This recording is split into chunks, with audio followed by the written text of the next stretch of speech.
brand new video. I'm sorry I haven't posted in a long time. I've been busy with work and everything else, and every time I tried to make a video, the video either A, didn't plan out or anything. So today, I decided I'm going to post a video, and I'm going to be discussing the new Legend of Zelda Breath of the Wild video.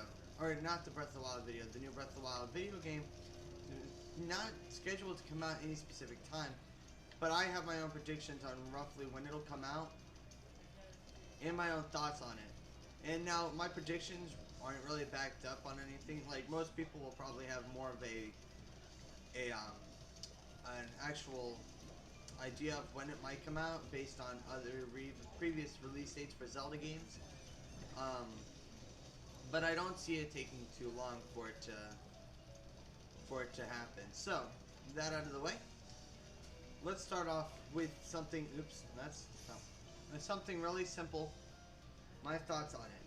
Now, usually games in general don't usually get a lot of sequels, except like series games such as, okay, maybe there's a lot more than I thought there were. So anyway, so this one would be the second Legend of Zelda, or no, third. Wow. It will be the third Legend of Zelda sequel ever. So, like, the first one would be Zelda Adventures of Link. And then it'll be, Majora's Mask. Now, most people don't see it as a sequel, but in all actuality, it is to Ocarina of Time. But, and so, which makes it a little special for Nintendo to do this. Sure, they could have done it with a bunch of stuff, and actually, I think Wind Waker also had a sequel out for the DS. I think it was Spirit Tracks. One of those two. It's either Spirit Tracks or something else. And something else. So they had three based on the same link, I think. So anyway. So, and speaking of Majora's Mask, this one is also going to be darker than Majora's Mask. Now some people are like, Zachary, what do you mean?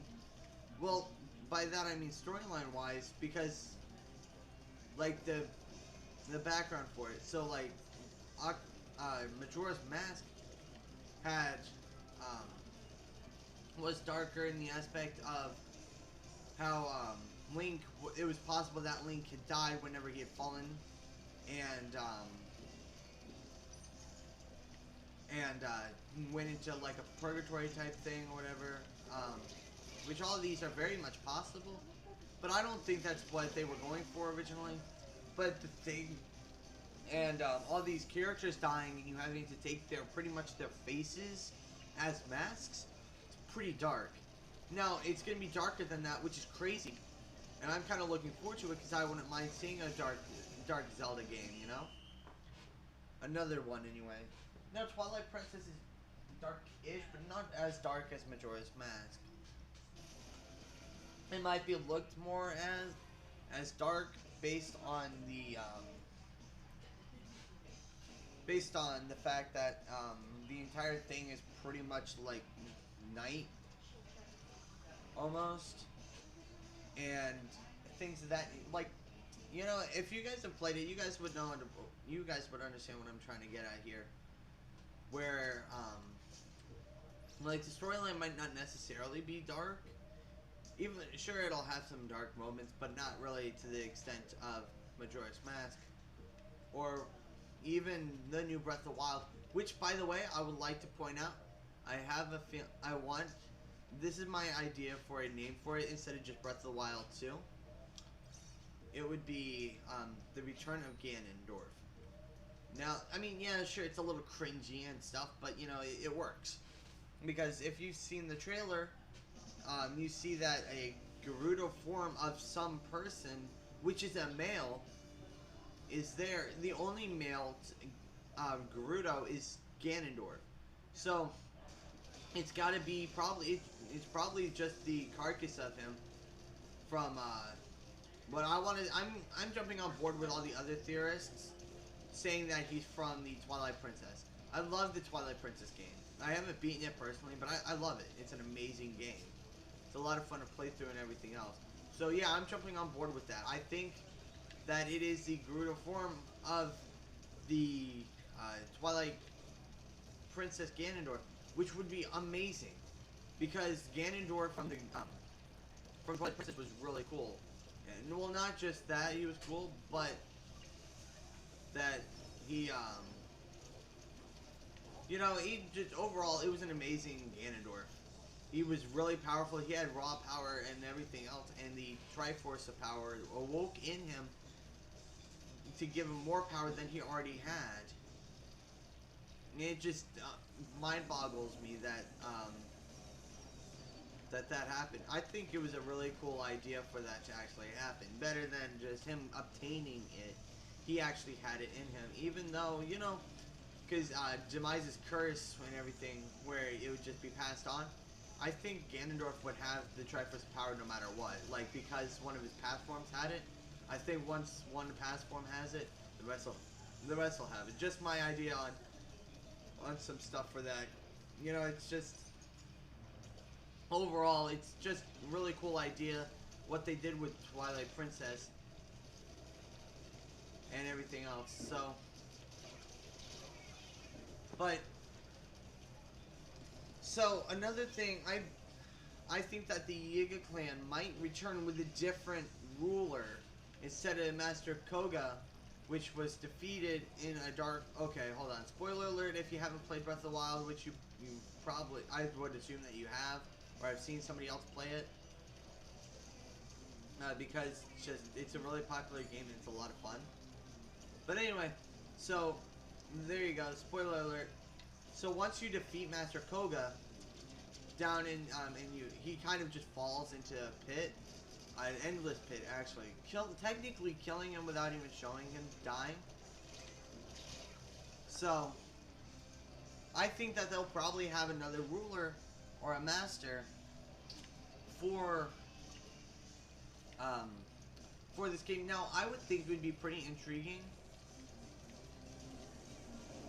because it's just overall just an amazing idea for them to kind of have nemesises.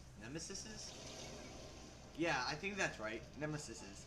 Anyway, so people who are wanting to take down Link personally and hire people as well, which is honestly, in my opinion, is a really cool idea as far as all that goes. Now the Yiga themselves, I was playing through Breath of the Wild a while ago, and I went through it, and I saw these little tablet plate things on their wall. Now I don't know if they were supposed to represent tablets like the Sheikah Slate, only a Yiga form, which I think would be amazing if they actually did have that, because I could see that easily going through and actually happening. You know, because they are pretty much, they were copying the Sheikah anyhow, and they were derivatives from the Sheikah. So it's, you know, it would just make a lot of sense for them to have copied them in that aspect as well. Probably not having all the same buffs and stuff like the runes, but having similar base for that. Now, another thing is, like, everybody's saying that the Zonai tribe is probably going to be prominent trying to think, in the Breath of the Wild 2, which would be pretty cool if it was. I would love to see that, because I kind of want to know a little bit more about the Zonai other than just fan theories. Because right now all we know is that they were not prehistoric, but they previously lived over in that region of Hyrule, in the Farron provinces, and that they were barbarians, hence the barbarians outfit.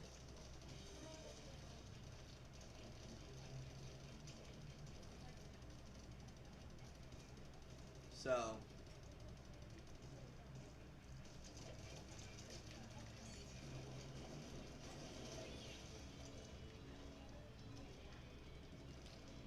but the Zonai tribe, I want to see some answers from Nintendo. Come on, Nintendo, seriously, give us some answers. I'm just kidding. But anyway, I think it'd be pretty interesting to kind of include them in at least the storyline of the game, to kind of give it a background. Now, whether it be, however it is, whether it's with more stuff from them in their tribe and everything, that's up to Nintendo, of course. But either way, I'm gonna be happy because it's gonna be really cool and fun to kind of just see if them adding a little bit more to the game than there already is as far as a really intriguing storyline type stuff. So I think it would be interesting how if they were to incorporate it and how they would incorporate it. Now, so yeah, everybody's wanting different things from Nintendo right now based on for this game. There's a lot of really cool ideas. Me personally, I want to see less shrines and more work in the dungeons, because the Divine Beasts, sure, they're dungeon-esque stuff, they're just not dungeons like Zelda dungeons. I hope that Nintendo tries to redo it and tries to get it a little bit better and not upsetting a lot of people. You know, I don't know why, but I don't know. Just the from the long history of Zelda dungeons, these ones kind of flopped in my eyes. Kind of, you know, I mean, sure, they were fun and intriguing and challenging, but the entire time you're being helped to get you were the Sheikah monks are helping you to kind of get stronger. You know, it doesn't seem like you're actually doing all this stuff for yourself. It's more or less, okay, this guy's here, you know, we gotta help him, you know? So, yeah, but I'm really intrigued to see what they're gonna do with this. Hopefully they do something really good. Overall, I'm really looking forward to it. Whatever Nintendo puts out, I'm gonna be happy with. And you guys know, you guys will be seeing videos for that. Now, right now, I'm kind of taking a break from doing gameplay videos in general, but anyway, for a little while. So, sorry this one was late. If you guys are new and you guys did enjoy, make sure you subscribe and hit that bell for notifications whenever I post, and all that good stuff. And make sure you leave a like if you did enjoy the video. Now, you guys have been watching Zach's News, and I will see y'all later. Bye.